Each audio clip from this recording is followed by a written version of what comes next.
अब एक बड़ी खबर आपको बताते हैं। शूटर्स के मारे जाने पर रोहित गोदारा का पोस्ट यहां पर आया है। दिशा पाटनी के घर पर बरेली में कुछ शूटर्स ने गोली चलाई थी, उनका एनकाउंटर पुलिस ने किया और अब इन शूटर्स के मारे जाने पर रोहित गोदारा ने क्या पोस्ट किया है ये भी जरा आप देख लीजिए। उनका यह कहना है कि यह हमारे लिए बड़ा नुकसान है, ये रोहित गोदारा यहां पर कह रहा है। और उन्होंने ये भी कहा, यहाँ पर रोहित गोदारा ने ये भी कहा है कि ये हमारे भाई ढेर नहीं शहीद हुए। तो गोदारा ये कह रहा है यहाँ पर कि ये जो शूटर्स थे जिन्होंने दिशा पाटनी के घर पर फायरिंग की थी वो ढेर नहीं हुए हैं, वो शहीद हुए हैं, हम वो कर सकते हैं जिसकी कल्पना नहीं। तो एक तरह से यहाँ पर रोहित गोदारा एक बार फिर से धमकी देता हुआ नजर आ रहा है। और यहाँ पर उत्तर प्रदेश पुलिस की तरफ से अमिताभ यश ने सीधे तौर पर कहा था कि ये गैंग जो है ये उत्तर प्रदेश में दहशत फैलाना चाहते हैं। और यहाँ पर जब शूटर्स का एनकाउंटर हुआ तो यूपी पुलिस का बड़ा एक्शन इसे कहा गया, बड़ी कामयाबी इसे कही गई।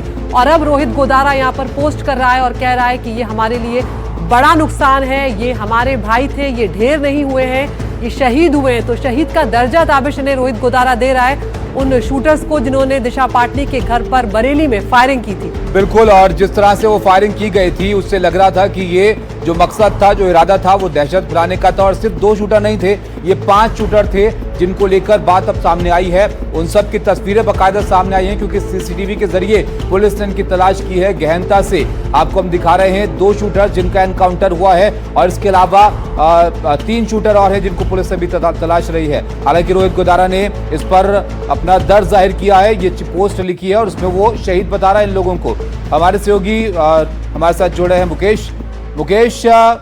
रोहित गोदारा तो यहां पर और धमकी देने के मूड में यहां पर नजर आ रहा है, शूटर्स को शहीद तक बता दे रहा है वो।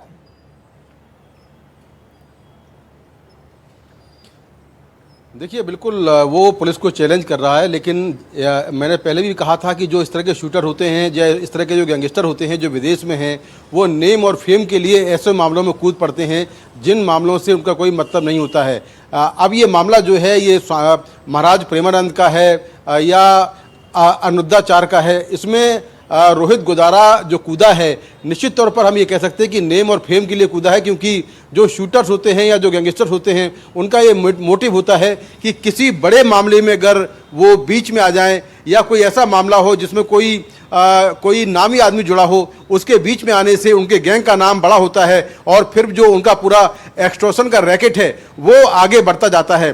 तो ये जो मामला है इसमें जिस तरह से दोनों शूटर मारे गए हैं तो नुकसान कहीं ना कहीं उनका हुआ जिन्होंने रोहित गोदारा के कहने पर वहां पर जाकर फायरिंग की, वो दोनों मारे गए। लेकिन रोहित गोदारा जो विदेश में है उसका कोई नुकसान नहीं हुआ। तो पुलिस भी ये अपील करती है लोगों से, खासतौर से युवाओं से, खासतौर से जो नाबालिग लड़के हैं, कि वो ऐसे गैंगस्टरों के कहने पर ना आए, ऐसी घटनाएं ना करें, क्योंकि नुकसान उनका ही होना है। शूटरों जो गैंगस्टर हैं जो विदेश में बैठे हुए हैं उनका कुछ नहीं बिगड़ना है। तो इस मामले में रविंदर और जो अरुण हैं वो दोनों मारे गए हैं। इनके मारे जाने के बाद सोशल मीडिया पर एक पोस्ट आया है रोहित गोदारा का, जिसमें वो कह रहा है कि हमारे दोनों शूटर शहीद हुए हैं और ये सनातन धर्म का अपमान हुआ है। असली जो सनातन धर्म को फॉलो करने वाला है वो है। तो इस तरह से तमाम बातें इसमें लिखी हुई हैं और पुलिस जो है इस पूरे मामले की जांच में लगी हुई है। जो नई सोशल मीडिया पोस्ट आई है उसकी भी जांच की जा रही है। जो 3 शूटर अभी भागे हुए हैं, जिसमें एक नकुल है, दूसरा विजय है और तीसरा नाबालिग लड़का है, उसकी फिलहाल तलाश की जा रही है। जी बिल्कुल मुकेश, यहाँ पर रोहित सिर्फ इतना ही नहीं कह रहा, यहाँ पर वो ये भी कह रहा है कि हम वो कर सकते हैं जिसकी कल्पना भी नहीं की जा सकती। तो वो चेतावनी भी आगे के लिए देता हुआ यहाँ पर नजर आ रहा है। उसे कैसे उत्तर प्रदेश पुलिस हैंडल कर रही है?